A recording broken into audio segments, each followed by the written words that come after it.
and we're here to talk about the Debian OpenSSL bug that you've probably all heard about. Little Dilbert cartoon for you.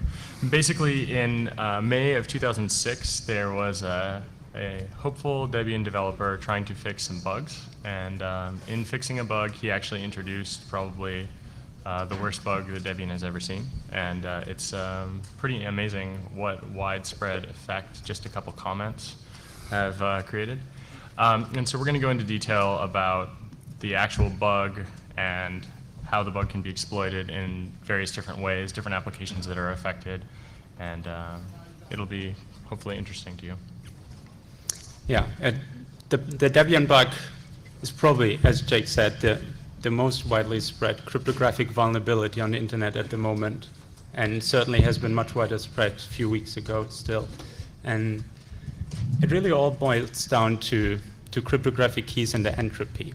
Cryptographic keys are used very widely to secure systems, to authenticate users, to sign data, and pretty much any other application where security is used. So cryptographic keys are very much at the foundation of internet security. And cryptographic keys are only good if they're hard to guess. Much like your password on your computer. If it's easy to guess, then it's no good if somebody can just try all likely passwords and find the one you're using. So the hardness of guessing a password or a cryptographic key is measured in entropy.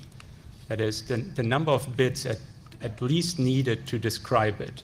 And so with a password, for example, the entropy grows as the password is longer, but it also grows as you use more different characters. Windows passwords have been broken for years, since they have only 36 bits of entropy, so any rainbow table, any type of that can break it. We'll see that the Debian vulnerability decreases that to 15 bits. So where 30 bits is weak, 15 bits is just not any security at all. And for any system to be secure, you need about 80 bits of entropy.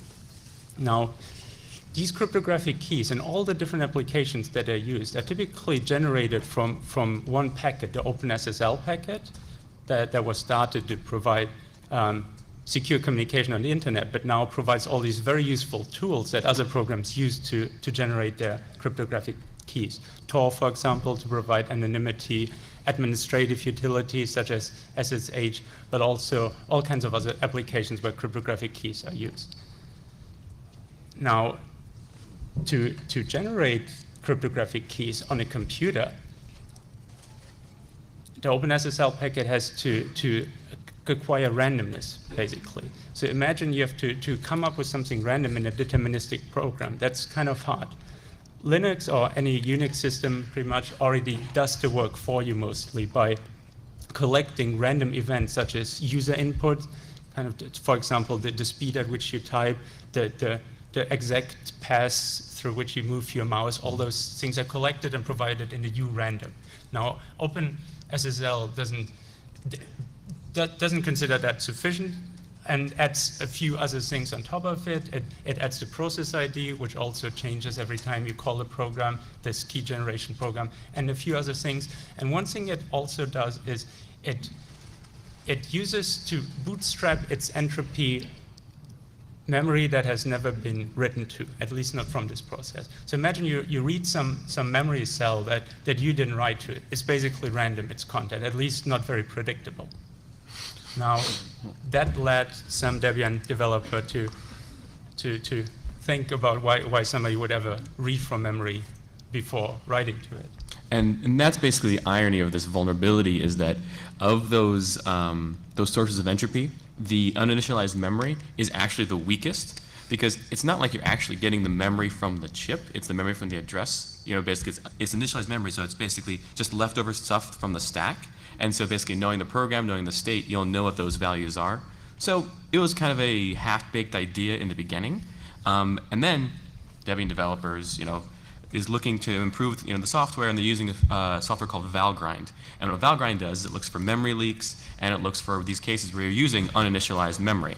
And basically, if you're using uninitialized memory before it's initialized, this actually also can be a security vulnerability. And there's a lot of cool bugs this way. But in this case, he was trying to get rid of those vulnerabilities. So he's like, oh, Valgrind complains, let's comment this out. We don't really need to use this uninitialized memory because it's kind of worthless. And that's correct.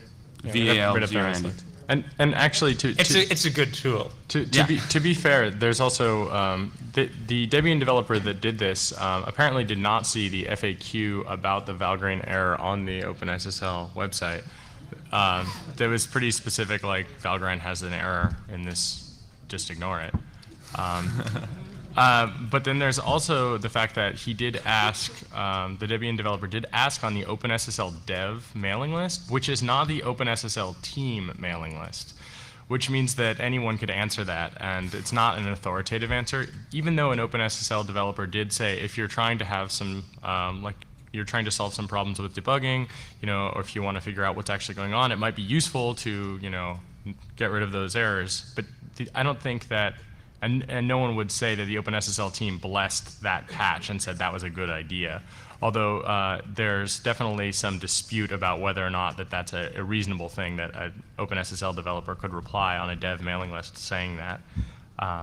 But it seems pretty clear that it wasn't like Ben Laurie signed off on the patch and integrated it upstream in OpenSSL. Yeah, well, importantly, yeah, OpenSSL didn't integrate it upstream. Right. I mean, this was basically a patch that that stayed in the distribution. And one could say that basically the only patches you should make to software, you know, in the distribution, especially with crypto, is like where you're going to install the files. You shouldn't change how it works. And what he did is the developer just got overzealous and uncommented out, or basically commented out the instance where the uninitialized memory was used, and then they went and commented out another instance of it, and that one was basically where the first source of entropy, dev_view_random, the real one, that's where that was seeded into the random number generator for OpenSSL. So just because you have the bug was patched in the worst possible way by also removing a lot of other things that contributed randomness. And one thing that's really beautiful about the patch is it's deceptive in how simple it is. It's a multi-line comment, so you see two insertions, you know, /*, a comment, you know, stop making this have an error, and then the line, which is not changed. Oh, should we look at it? And yeah, we should look at this. It's beautiful because upon first looking at it, you.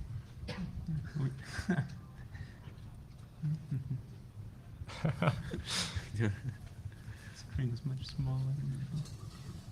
Do we have it? Yeah. There it is. So if you notice, the MD update and the MD update are both commented out, but it's kind of non-obvious that it's commented out because you see it's not green, it's not changed, but in fact it's not in effect anymore. So just looking at that patch, it looks like at just a quick glance that it's not really a big deal. Right. I mean, the first time someone recently saw this patch, they're like, oh, they just added a comment, it's not a big deal. But actually, like, whoops, that's the worst bug Debian's ever had.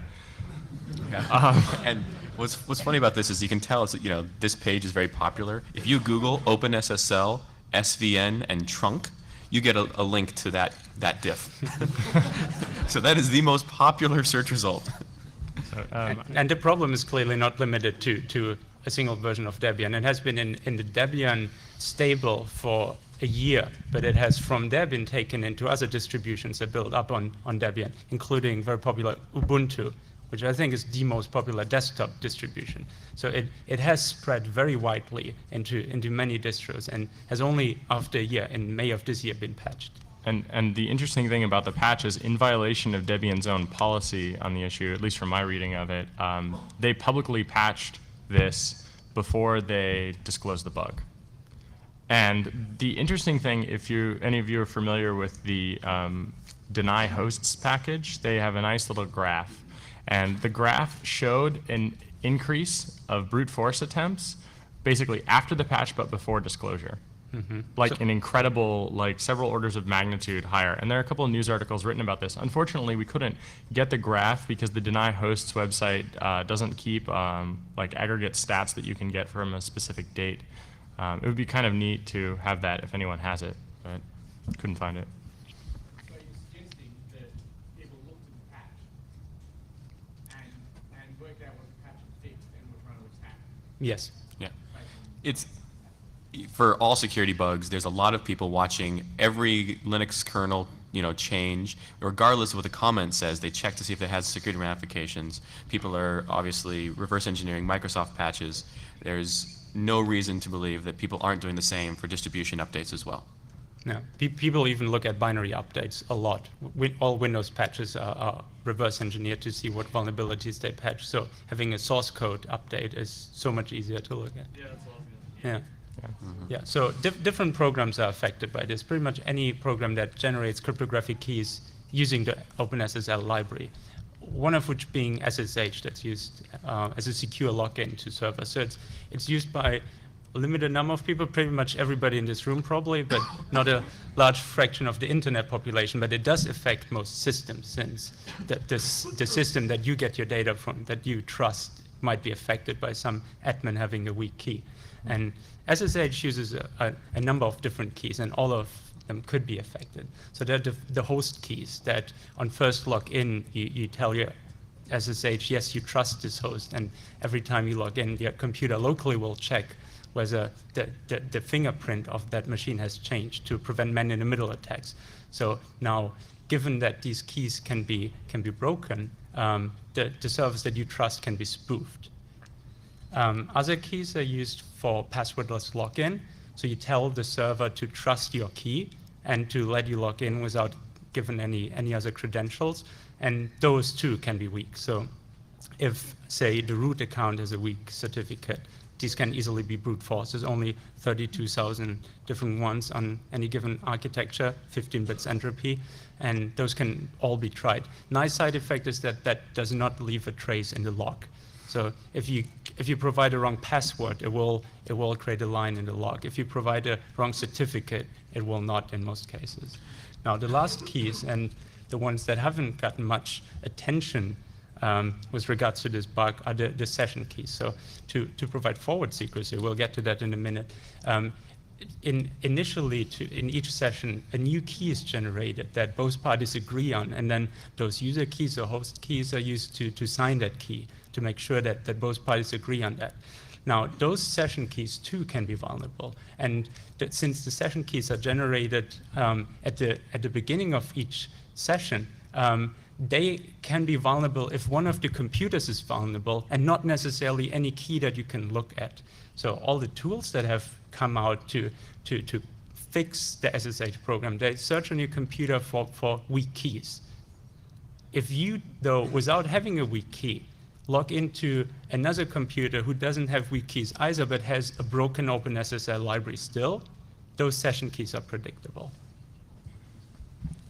Right. So basically, the issue is the Diffie-Hellman key exchange, and there's an interesting. I mean, this particular thing was something that I had thought was theoretically possible, and I was starting to work on a tool.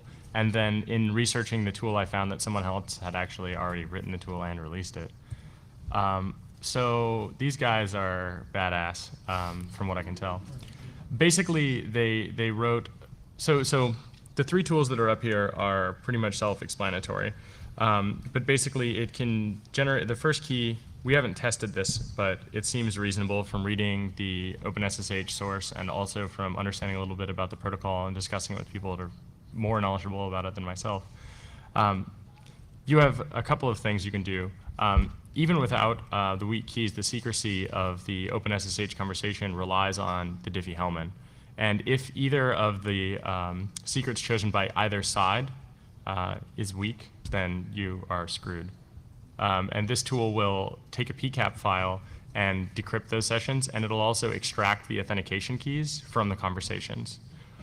So basically, your password can be decoded through that if the server you logged into uses a weak OpenSSL. Right, and so they also wrote a tool, BFSSH, which is just over the top. It's ridiculous. They didn't need to write this. SSH already allows you to toss in a number of identity keys. Most people have their server configured, like most Debian people have their server configured by default to allow 6 different tries. So that means you can try 6 different identities.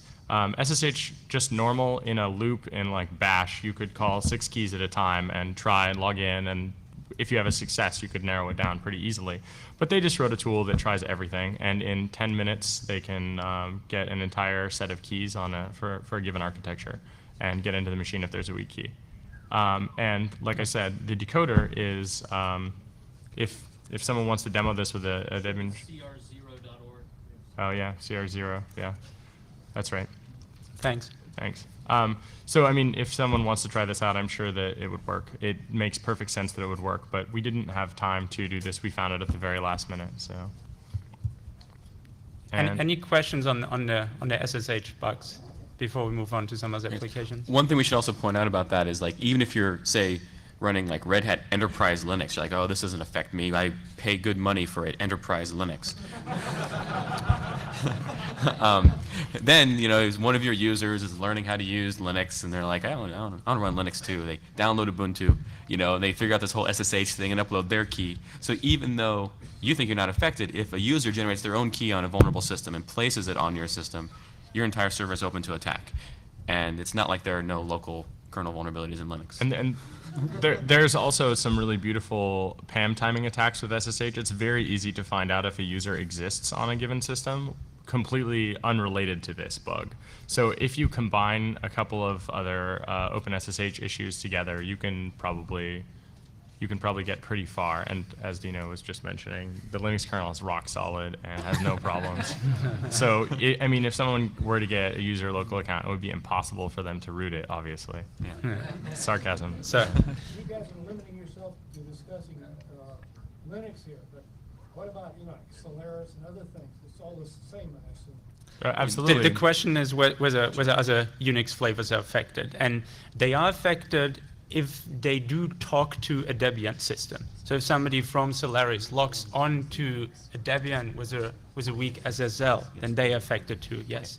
Or if those keys were moved to the Solaris box. Exactly, or if the keys were generated locally, which is often the case. Users do typically keep the private portion of the key on their home machine or on whatever machine they use to log in. And so this is where the keys are generated. And often the administrators have no ideas where the keys come from. What do you do, in the audience here, what do we do to protect ourselves? Is there a way? We will get to countermeasures in a minute. Yeah. If you guys want to ask questions, either use the microphone or and line up. That would probably be We have better. two mics. with Yeah, two glowing mics. red dots. The nice MC over there. So all the people at home can follow along. Right. Yes, ma'am. Great presentation. The best cryptographic system in the world can be defeated by a keylogger, correct? And Yes. unless you have 100% physical security, it's very easy for a keylogger to pick all this stuff up and break it all. Do you have any thoughts about how you can defeat keyloggers and how you can get around that vulnerability? Well, so in this case, a keylogger is definitely a different problem. The thing here is that we can passively record your traffic without access to either of the systems, and at any point in the future, depending on the details of the protocol, decrypt it. So if you're using a Debian system that's vulnerable to this, basically all of the cryptographic operations that you do are totally broken, and you might as well not even bother encrypting them. So the keylogger portion is a very different problem entirely. But I mean, the real issue here is that random numbers can break even the strongest ciphers and the best protocols if they're poorly generated. I didn't mean to be off topic, but I didn't know if you had any thoughts about keyloggers and how to get around them. Keyloggers can be defeated by multi-factor authentication. So beyond something that you know, you should have something in your possession that proves that you are you, and something that you cannot just steal by copying some data off. Thank you very much. Yeah. So moving on to some other applications that... Well, I had just one quick question Yes. about the SSH. So we had a joke at work that when this thing was made public, it was like, well, this is Christmas for both the NSA and the bad guys, because if they'd been recording a whole bunch of traffic for the past year, suddenly they got all, you know, What's all the the plain difference? text. Well, so my question is, has there been any like implication or knowledge come forward about anything bad that's happened because of this? I mean, we know that this is really bad, but has any fallout or aftermath? I mean, I've had some dealings with the DHS asking me to help them with things, which I mentioned yesterday in my cold boot talk, and I don't think you have a lot to worry about from some wings of the government. I mean, sorry. I mean, there are definitely. I mean, if the NSA wants to own you, you're screwed. I mean, you can't beat them. But I think that this is, unfortunately, if you were using Debian and you were under surveillance, you're in deep shit. There's no question. I mean, all it takes is some time. I mean, that's the interesting thing. I mean, security is useful for, I mean, you need to evaluate your risks and then determine what you actually have as a threshold. Because in this case, something that a couple of days ago seemed like it would be good for years and years and years, turns out that it's not. So whatever you were doing, if you were trying to hide it, you probably failed miserably. And that's not your fault. And that's kind of the nature of it, I guess. That's why I don't use computers. I just want to live in the forest, take photographs. Now, my question is, has this had any fallout, or has there been any change in the Debian procedures and protocols for who gets to work on the crypto packages when they're packaging them for Debian, or, basically, has Debian put in place any practices or procedures to make sure this kind of thing doesn't happen again? Well, let's ask Micah Anderson. He's a Debian developer on the security team. No. Excellent. All right. But good procedures were in place before. They were just violated in two places where the patch was not propagated up properly, and the patch was issued before the announcement. So both of which I think. Well, that's not actually a policy Jake mentioned earlier. That Okay, it should be one. it's a suggestion. But it's Okay, not a- suggestion, not a policy. All right. It should probably be a policy to not publicly disclose the patches before security releases. It is a policy for issues that are embargoed and under vendor sec, but if they are already publicly known on the internet, there's no point in hiding them. But that bug wasn't publicly known on the internet. Right, it wasn't actually known as a security bug right away. So the patch was applied to subversion without understanding that there was a... I see, right. So it wasn't known as a security bug, so it was already revealed on the internet before it was... Great, known. that makes sense.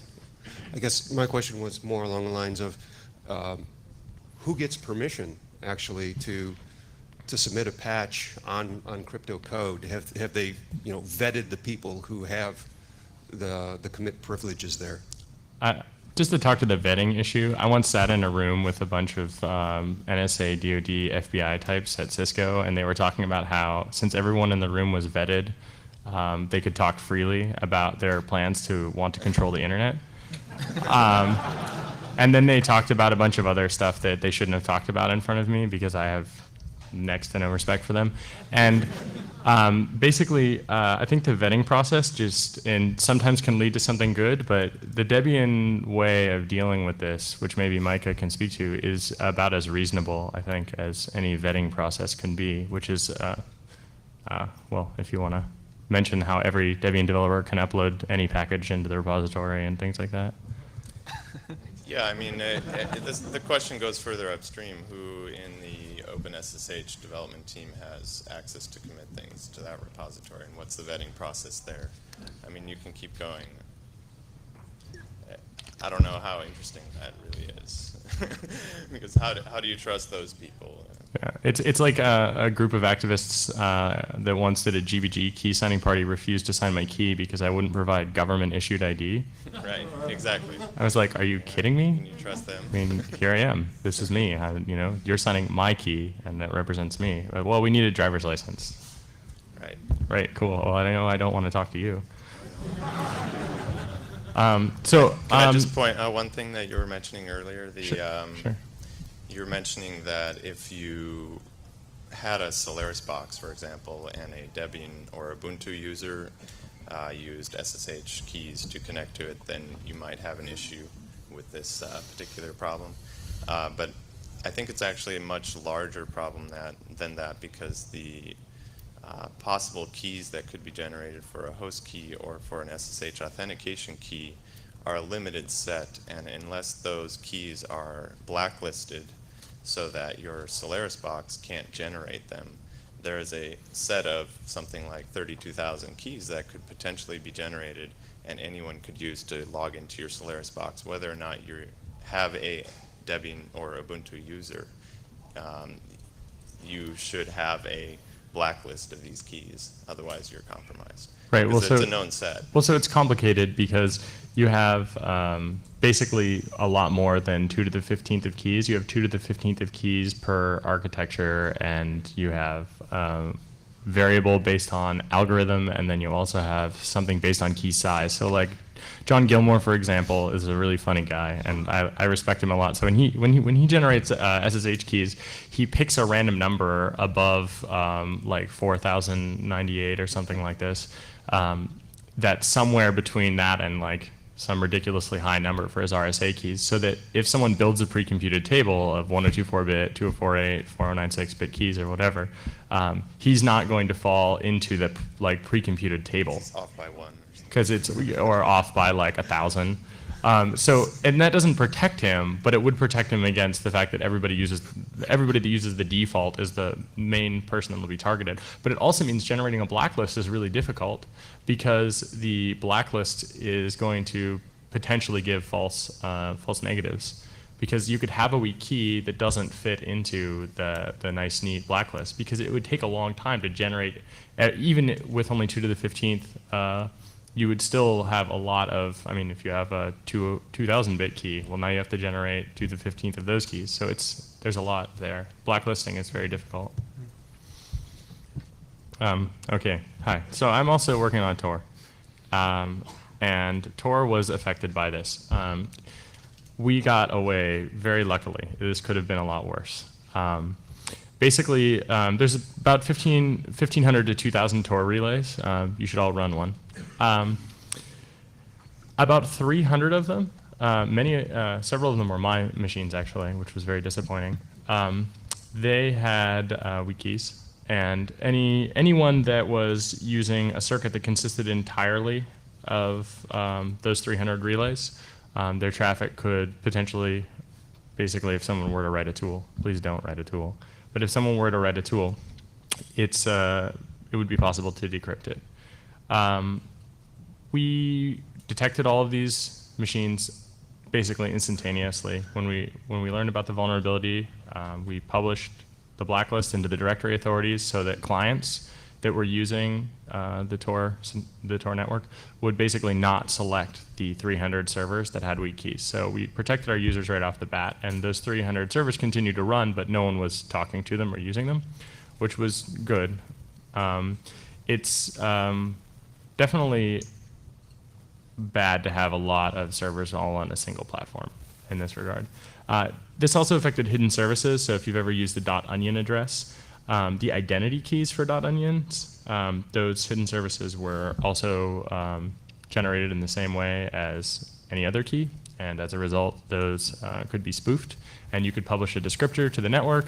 And when the introduction was set up, it would be possible to do in man-in-the-middle. In theory, the only thing stopping that is the cryptographic key, and it was weak as well.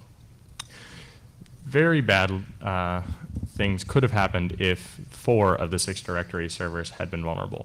This is why I said we got really lucky. So specifically the version 3 protocol, the directory authorities have to build a majority consensus. So 3 is bad, but 4 would have been a lot worse. 3, basically, you could say like, well, I'm going to spoof these specific directory authorities, and I'm going to have these directory authorities prefer these servers and suggest these recommended versions. There's just things that you can do because the Tor client does take a cue from the directory authority. And you can override it, obviously, in the config file, but many people don't. Luckily, though, there were only 3, so we changed those keys immediately. But we continued to sign the network status with the old keys as well as the new keys until we then removed them. This was pretty much the best case scenario. It could have been a lot worse, and we were very lucky. And as far as Tor users that were using Debian, so previous stuff could be for any platform, but Tor users that were using Debian were affected by all of the above. New package replaced the weak keys, just like move them out of the way. But the worst thing is that it doesn't matter what Tor relays you are using, because basically you have the Diffie-Hellman problem, you have all of the other bugs, all the entropy issues, and every cryptographic operation you perform that uses random numbers is pretty much broken. So if you were a Debian user using Tor, it was bad news for you. And so again, please don't write the tool for decrypting that. It wouldn't help anybody that you want to help. So this is where I talk about SSL. So what does it mean to be able to sniff SSL? You can spoof websites. All you need to do is see the traffic, and you can do this with DNS spoofing or ARP spoofing. So you can get the traffic either going through you, so you can sniff it, or so you can man in the middle it.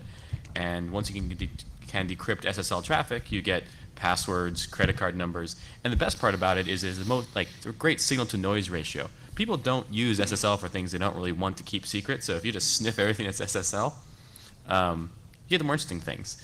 Notable example for this, well, SSL is also used for just because it's a good protocol, and it's pretty easy just to say, well, just wrap SSL or TLS around it, and you have a secure transport. So we use it for various other things. For example, the updates for German tax-paying software. That are stored in the same under the same key as whitehouse.gov. Yes. Whoops. Oops. All this is also used, or was also used with weak keys. So a little identity theft risk there. Could you hit that button? Right. You could push out updates to that software just knowing a weak key and make the software update to whatever you want it to run. Yeah. And so when we were looking at this, everyone was generating the blacklists, and HD Moore also created all the keys for SSH. But we were looking more at SSL because we thought that affected more people's day-to-day lives, and so we needed to generate our own keys. So how do we do this? We also need obviously this is for good and for exploitation and defense. You need to know what keys are weak so you can fix them. You need to be able to get the key if you want to read the traffic. And so we want to be as exhaustive as possible. So the full cases were basically you have 15 bits for the process identifier. It's 32,000 possible keys. And then we generated them for each possible modulus size. So 1024, 2048, 4096. Although in reality, everyone really just uses 1024. What is it, like 3% use 2048-bit keys of sites on the internet? Yeah, and a few really paranoid people, 8,000 bits, but there's really no point in that. Yeah. They're as vulnerable, right? And also there was, like we mentioned before, some of the entropy was, the little entropy that remained was based on the computing platform, notably the endianness and the size of long, whether it was 32-bit or 64-bit processor. And so it takes a little time to generate the key. So for instance, 2048-bit key takes on average 1.5 seconds to generate. 1024-bit is like 0.15 seconds. And we needed hundreds of thousands of these keys, and we needed them quickly. Also because, I was impatient, and waiting 5 days on a single machine kind of sucks when, news is going on and you want to find out things immediately. It'd be nice to have a lot more machines. So, we turn to Amazon. Amazon Web Services, revolutionizing cloud computing. Basically, there's three primary services that we made use of. It was one called S3. This is simple scalable storage. It's web addressable buckets of storage. You can store pseudo files on there and basically build a file system out of it. It's nice. You basically build for how much storage you use for how long. So we were using a good amount of storage for not very long, so it was actually really cheap. Elastic Compute Cloud. This is the one that I've been waiting for a good excuse to use, and I saw this and I was like, oh, totally, I'm doing it. This lets you rent basically virtual machines in various sizes. You can get a 32-bit machine or a 64-bit AMD server, and depending on the number of cores that the server has, you pay for a different amount per hour. And so you basically are billed by machine hour. And so whenever you're not using them, you're not getting billed. But what this lets us do is when you want a lot of computing fast, you can take up to 20 instances and just start them running. And to kind of coordinate all this, Amazon has a service called the Simple Queue service. And this is a simple web service just to basically push a text blob onto the queue, pop a text blob off the queue, and you basically build your protocol off of this. And so generating the keys, how I did this is, one, I mean, I could have used a boot CD to run Ubuntu and get the vulnerable code, or reinstall on a machine of mine. But when Amazon provides pre-built virtual machines, you can just use the vulnerable machines that they don't patch. They just create the machine once, and it's up to the user to basically bring it up, patch it as they need it, and then use it. And so there's some pre-made vulnerable machines I could just generate all the keys on. And what I did is I made this, used a simple queue service, and kind of generated text strings representing units of work. So how to, we're short on time, and that's boring. Basically, here's how long it took. Generated 500,000 keys. Generating on the 32-bit machines took 4 hours for $8. And then all the 64-bit instances also took 4 hours for $16. So, a bunch of on-demand CPU time, $24. Decrypting your SSL traffic, priceless. So what we wanted to do with these keys, other than just having them, finding vulnerable websites. So the counter, or the second part to that experiment was fetching certificates from the internet and seeing whether they're vulnerable or not. We did a quick scan when we first learned about this and found lots and lots of vulnerable sites. Fortunately, lots of them got updated. If you browse today, if you just crawl for certificates, you will see a lot of new certificates just generated after May, so that's a good indication that they were patched recently. But we still, even today, crawling, find thousands of weak sites, even big sites. One of the major German banks had their HTTPS certificate vulnerable, for example. They were among the first to patch it, though. Now, if you want to large-scale fetch certificates, that goes a little bit beyond just web crawling, since the key exchange is a little slow and you have to parallelize a lot. We got some help on that from Lukas Grunwald, who has basically a small Amazon cloud, from what I understand, just at home, and a lot of bandwidth too. So we got together a couple of lists of popular websites that could be security related, such as all American banks. That there's an association that checks banks for certain features that they have on their web pages, and they publish a list of all the banks. Also started from, for example, the Open Directory, and just crawled trying to find HTTPS links. And we went through millions and millions of websites and found all their weak keys. And those, in theory, stay valid until they expire, unless the client now checks for whether they're weak or not. Usually they expire within a year. Signing certificates, the ones we really wanted, they unfortunately only expire after like 10 or 20, 30 years. And those are the certificates that you can use to create valid, say, VeriSign certificates. So you could spoof VeriSign given one of these keys. Most of them, though, were generated during the .com bubble. And since they're valid for 10, 20 years, they haven't been replaced during the time this was vulnerable. Supposedly there is a weak signing certificate that a few people have, but we couldn't find it anywhere. And so now we get to the putting together our list of weak keys and the certificates we have. We put together a little demo. Yeah, we have a little demo I have to here. turn off the lolcat. I'm sorry. Oh, wait, I need that too. We need that. Oh yeah, sorry.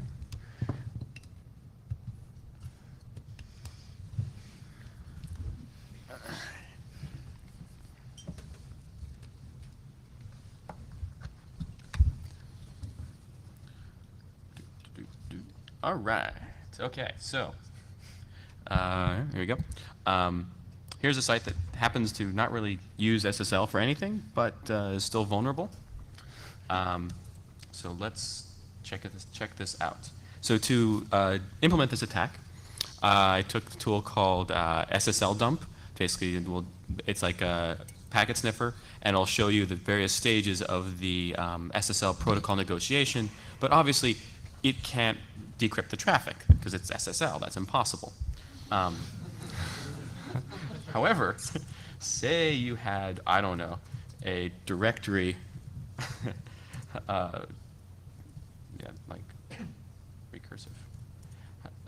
Okay, well, say you have like all these keys and a big database full of all the hashes. So we can basically what we do is just monitor the certificate going across. Once it goes across, check if it was generated using one of the weak keys, and if so, decrypt the traffic. So call my tool Too Many Secrets. All it does is run SSL dump, sniffing for this host. All right, and then in this window, I have a tool just to connect to it using the OpenSSL command line. All right, so let's connect. This is really bad to use transparent terminals. But basically it shows, a bunch of SSL protocol gobbledygook saying it exchanged certificates, blah, blah, blah, blah, blah. And now we're going to do a web request, if I can type today. Okay, so this is in the OpenSSL window. Obviously we can see that because we established the SSL connection. However, in the sniffing window, we can see that we have the traffic here as well. And it did this because it just grabbed the key and decrypted it on the fly. And so with this tool, basically monitoring the network, whether local or doing ARP spoofing and monitoring the, everyone on the network, if they connect to any site that is vulnerable, you have their traffic. And I'll be releasing this once I make the code not horribly embarrassing. Okay, you want to plug this thing?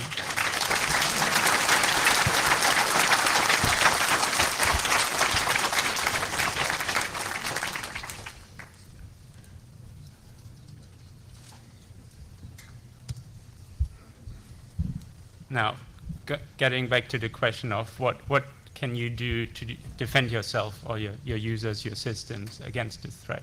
Well, optimally, SSL on the internet would have been built to foresee this case, that some certificates get owned and then they need to be blocked. And there are countermeasures in the standards, such as revocation lists, just long lists of every certificate that has been owned, but they're not implemented properly.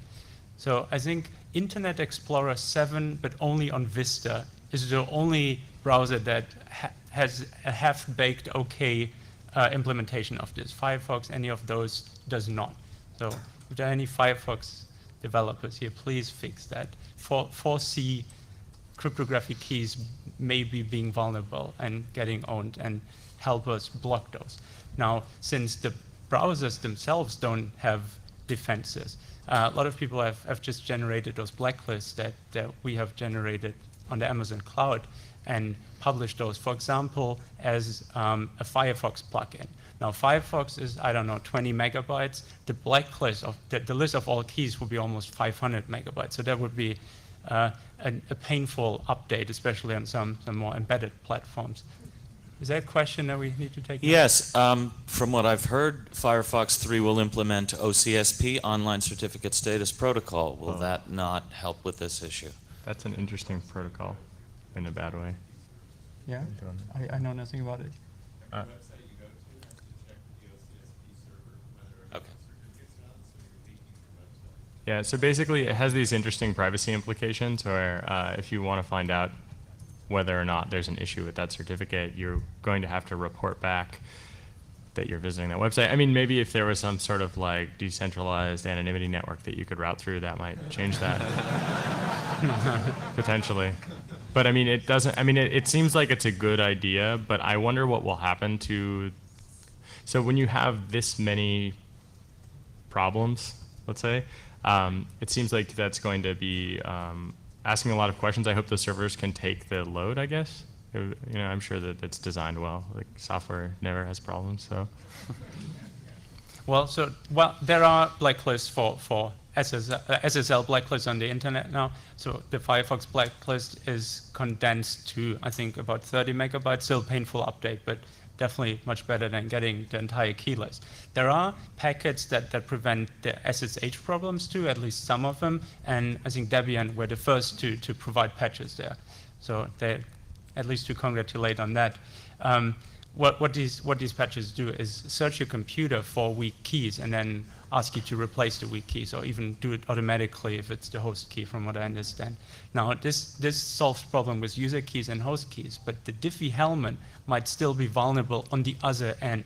So if you're a Debian user and you patched everything, you replaced all keys, if you connect to another machine, that is a fact that hasn't been patched yet. You have those problems. The SSH decoder program will be able to read your password and read everything that goes through the SSH. So that problem is far from being fixed. It should be possible for someone to write a tool. I haven't seen anyone do this, but it should be possible for someone to write a tool that would connect to a server and do a Diffie-Hellman with that server and do that 32,000 times, sometime well before 32,000 connections. Because of the birthday paradox, you should see a collision in the Diffie-Hellman parameters, and then you would know that the remote libSSL has a problem. It shouldn't be very difficult to write that either, because it's just like 1 or 2 steps in to the communication with the server.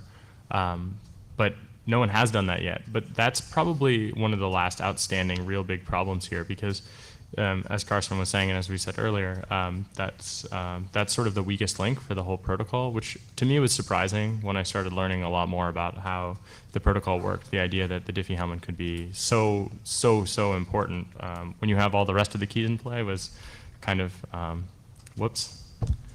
So yeah, to conclude, in the grander scheme of things, what we have learned from this, once again, I should say, is that the open source software should be not be patched just before it's shipped, but should be patched wherever it's developed. And if you find a bug anywhere, please tell whoever wrote the program. Give them a chance to either patch it, take your insights, or tell you that you're wrong and to please not touch it. And that is particularly true for crypto, where a lot of funny things go on. Who would ever read from a memory that you didn't write to? Well, it makes good sense in crypto. And well, taking that a little further, so to understand how strong your system is cryptographically, it doesn't suffice to look at what building block you use to make it secure. So RSA 8000 bit can never be cracked in anybody's lifetime, but it is vulnerable to these exploits that we have shown. So the security of a cryptographic system is really determined by the weakest link. And cryptographic keys are one of the most important building blocks, and they're often forgotten.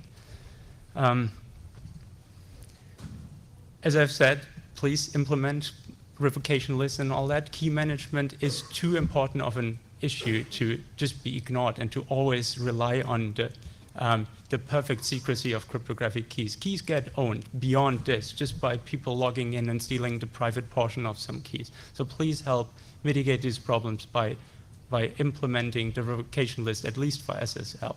Now, if you do have ideas how to patch the SSH problem, the problems with Diffie-Hellman and the session keys, please contribute that back to the community too, and help patch that last open big problem as well. Well, with that, I think we want to thank you for your attention, and I think we have some 10 minutes for discussion.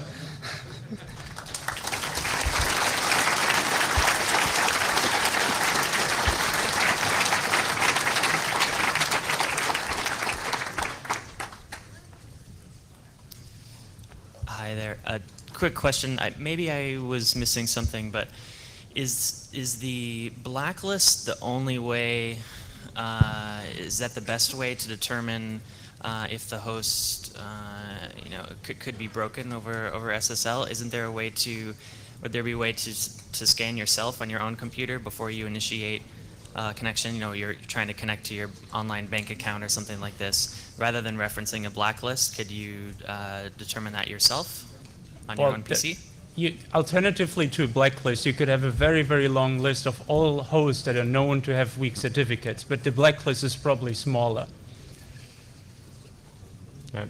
So it is probably the only workable solution, since keys are more or less random, so you can't compress them any beyond what the hashes already do. To give you an idea, all the uncompressed keys are 2.1 gigabytes. The blacklist of like handful of megs, like 9 megs. Yeah, I think 30 by now, since they keep adding different flavors of keys. Yeah. And to understand what the blacklist actually is, think of it this way. You have the public component, and it maps to a private key like a rainbow table. So you hash the public component, so when someone connects to a server, you can take that public key, transform it, and then do a lookup. And if you have a match, then you know that there's a secret key that can be derived by the processes we've described here.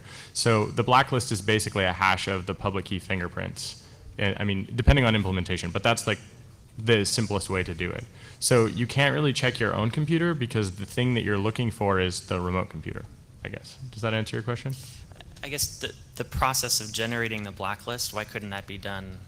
Why? Well, the reason is because it is non-trivial to know exactly what PID, what architecture, and what endianness the certificate was generated on. And you can't generate the certificate on the fly based on the public key fingerprint. But if you have a list of the public key fingerprints, then what you can do is reference that to the secret key by doing a lookup. And you can also store the parameters that generated that secret key if you want. And you could regenerate it. But it's not possible to take the public key and then know the secret key immediately. That would be a different problem. Could you use the microphone? There's a microphone. Well, we've got a bunch of people in line, so yeah. Do you know of any resources for tracking down what products have shipped with what trusted root certs? So there have been multiple root certificate authorities that have gone out of business. And they're You want to own a root certificate authority? Well, not necessarily, but I mean... Just cutting to the point. Yeah, kind of. We do too. Yeah, we do too. Yeah, so there has We're to be working on it. Okay, there has to be like the properties got sold off when the companies went under. Does anybody actually track like where those keys went?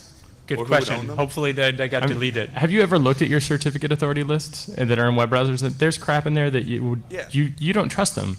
Like you look at it and you know that you don't trust them. And I mean, I'm certain that the easiest way to beat all of the PKI that's implemented with regards to SSL in a web browser is just to go and buy a CA that's already in a web browser. I mean, it's like, it can't be that much money for the amount of money that you could get as a return on your investment if you were really shady. Yeah, and I'm certain that someone else has done that because it just makes sense. It's a perfect attack vector. The SSL trust model just needs revision because so all your browser tells you is someone, I'm not going to really tell you who unless you're really interested. Someone says that Citibank is Citibank. And for instance, I'd like to know if one day VeriSign is saying Citibank is Citibank and the next day it's Jim's Bait and Tackle and Certificate Authority. Yeah, I mean, an interesting thing also comes from chaining, SSL chaining. I mean, you could, do you remember the Microsoft constraints vulnerability that Mike Beneham published some number of years ago? Basically, yes, yeah, you do. I'm glad you do. That's great. Essentially, the issue is that you could get a certificate issued to you and then you could sign it, and even though you weren't really authorized to sign it, Microsoft would follow the chain and say you were authorized. So Mike published a demo of, I think it was Amazon.com. You visited I think thoughtcrime.org and on a certain port, and it was Amazon.com. Because Microsoft Internet Explorer just followed the chain and it didn't care that that was an invalid chain. Thanks. What? Okay, one more question. Unless you're fast. Are you aware of any disk encryption applications that could be affected by this? Yes, next question.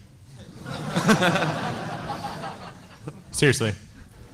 I was wondering what the distribution of the vulnerable entropy is, because you're not really going to have many PIDs at a high value. Is the problem actually worse than you'd expect? Yes. Next question. Have you guys written a nice tutorial article like this, say in a wiki kind of thing, where if you don't know this stuff and you want to learn it, you link? You mentioned some term, you link off to it, and I can find out what that is, etc. Or has someone else done this? So the Debian wiki, wiki.debian.org/SSL keys, SSLK in uppercase E. Can you do that very slowly? Wiki.debian.org/ uppercase S, uppercase S, uppercase L, uppercase K, E, Lowercase. Y, S in lowercase. The K is uppercase. Yes, that's correct. If you look at the Debian wiki, you'll see that they specifically to address the other two questions that I just whizzed through there. It lists basically all the different applications that Debian had issues with. They talk about encrypted file systems, they talk about password safes, they talk about all sorts of stuff. So basically, if you're curious about a specific application on Debian and you wonder how it will behave off of Debian, because there's possible things that are similar to the way the SSH keys are used, who knows? Like, it's possible, like, the devil's in the details, obviously. So it's www.wikidebian. Right? No W. STFW. STFW. Search the fucking web. Sorry. We gotta go. Okay. Thanks. Thank you.